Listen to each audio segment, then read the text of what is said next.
her oppe på, hva kaller de det for noe? Edja, på Eggen. Høyt over Sørfjorden. Der har jeg en date med Olav. Han starter der nede, sånn, ja, om en halvtimes tid, tenker jeg. Vi blir her oppe, vi, i kveld. Det blir bra, tenker jeg. For å se denne storheten utenfor stovedøra mi, så har jeg hatt behov for å reise vekk og se andre plasser, kanskje så er like store eller flottere. Men da når jeg så kommer tilbake, så ser jeg storheten i dette landskapet igjen. Det gir meg et nytt perspektiv på hjemme. Så jeg er kanskje litt rotløs, eller jeg oppfører meg som en rotløs person, men jeg har en veldig kraftig rot her. Og nå kommer det jo en nasjonalpark her, Folgefonna nasjonalpark, som er opprettet for noen få år siden. Ja, vi sitter i den nå. Vi sitter akkurat i den, ja. Så dette er på en måte innfallsporten til Folgefonna nasjonalpark. Men i 94, en januardag, fortell om den. Ja, det var et stort snoskred som løsnet opp i, du ser omtrent i den snofondet der. Og raste nedover mot Reiseter. Og så stokk det mer snø lenger nede. Så det ble en svær, sånn tung, våt snøskred. Så kom på en måte over kanten på Reiseter og videre ned mot fjorden, noe hun aldri hadde gjort før. Så da kom hun ned til gården vår og ødela nesten alle hus. Så det vil si, fra kant til kant? Ja, det hadde vært mye nordvestvind. Nordavind så hadde tatt snøen med seg på hele fjellområdet der oppe og ble sånn over kanten, så det lå kolossale mengder rett over Heiabaren der oppe. Normalt så har vi småskrier der, men den store skria, den kom jo ned i dalen her, og det var sånne mengder med snø at når du regner med 1 million kubikkmeter snø, med den farten, så vet du, det og fortsatte bare å samle på det som var av snø fra før? Ja, gjorde det. Skrekk og gru. Det gikk nok mye senere når han kom over Fossan, og så fikk man ny fart ned. Og så hoppa det mer eller mindre utfor kanten, for når man står oppe på fjellet, nemlig, så får du ikke helt inntrykk av hvor langt det er ned til selve fjorden. Nei, for da ser man bare ned på den der klyngetunet her. Ja. Men selve fjorden er jo da enda flere hundre meter ned. Det er et av de lengste skrier som NGI har målt i Norge. Det er en lengre skrier på Nordmøre.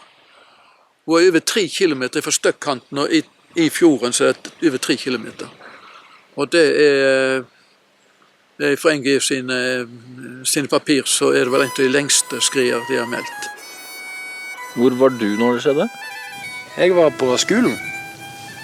Fikk rektor komme inn i klasserommet og hente meg, og så hadde det skjedd noe forferdelig. Så da fikk jeg komme og se på at disse snømassene hadde totalt utslettet familiegården.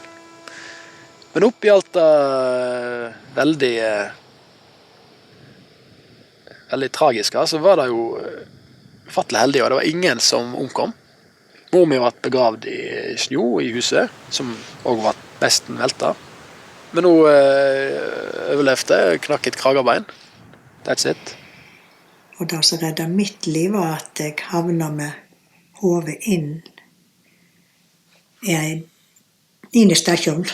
Og den var skuvet vekk fra en sokkel, og så kom det et luftrom, så jeg fikk puste. Jeg tror ikke jeg skal ligge lenge under tett, kompakt snø. Ingenting stakk opp, det var bare en masse snø, og så en stekeovn med huet ditt inne i... Ja, det er dobbeltdører i den stasjonen, og ytterdøra var knust. Det er sånn glas som de har i frontruter på biler. Det bare smuldrer. Så jeg hadde hodet mitt fullt i glassbås, sier de. Jeg var på vei ut hoveddøra da, når skria slo inn. Jeg hadde nett fengt hoveddøra opp, halvveis opp, da den var revet av hengslene, og skria slo rett i meg. Så jeg forså i kanonkula gjennom hele huset. Da dør i vindfang i glassdør, så ble det splintret. Og så gjennom en dør inn til stoven. Og den utedøren, en tung, massiv eikedør, den var revet av hengslene. Gikk att med meg og slo under veggen innover. Og når jeg kom til meg selv, så satt jeg formelig i glasskammer på nisiden til huset. Vil på dette ut gjennom, for det var alle vinduer og alt. Det sleie ut, rett gjennom huset. Så når jeg rykte opp føttene da, for å komme meg løs, så stod støvler at seg, sprang jo omkring bergfot i snøen.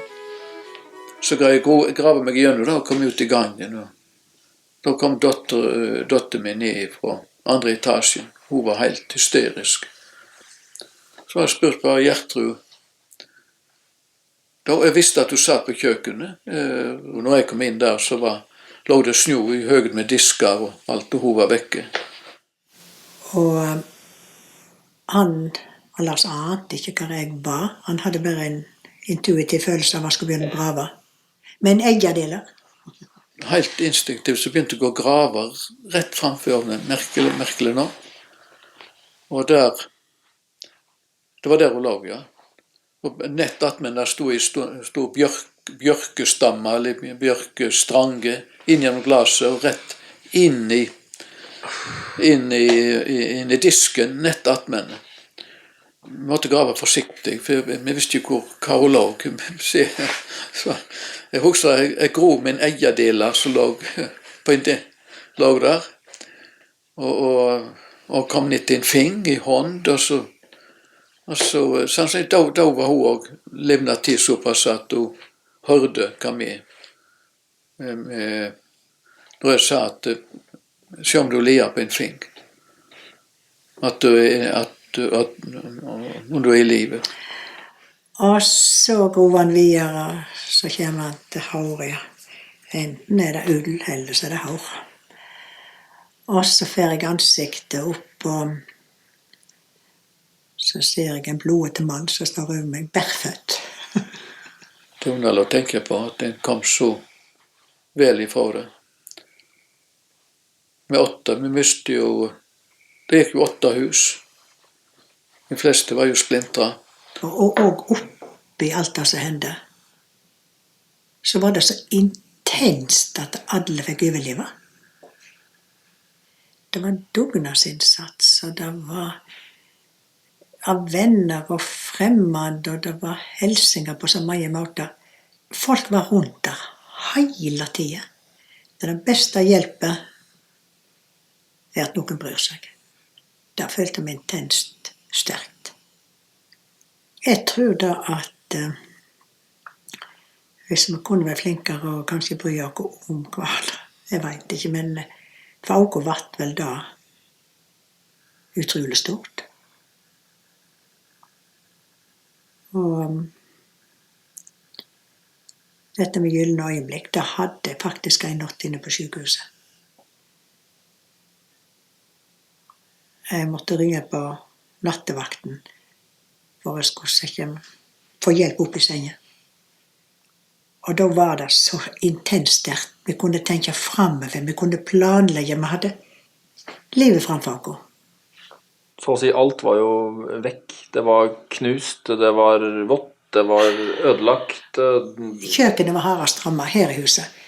Så når vi havnet oppe i dette gamle huset her oppe, så var det lite vi kunne ta med oss. Husker vi satt med skarete kopper og tallerker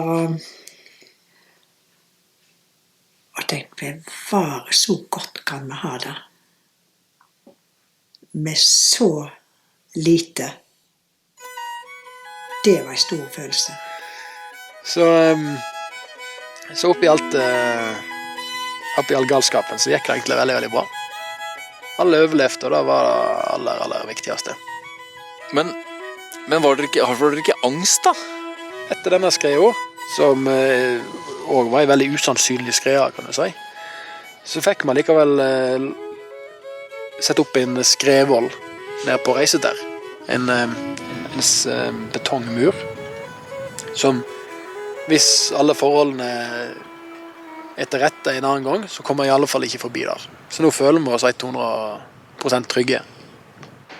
Jeg har aldri sett en sånn mur før med den formen. Finnes det i verden. Finnes det ikke den eneste som er skrivmuren som er konstruert og laget slik.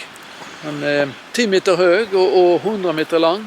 I hver båge er det 4 kjempesvære bolter, eller trosser, da, som er både 10-12 meter ned under fjellgrunnen og gyser fast. Og de går til toppen på muren, og så er de snørde med 250 tons mottrykk mot fjellgrunnen.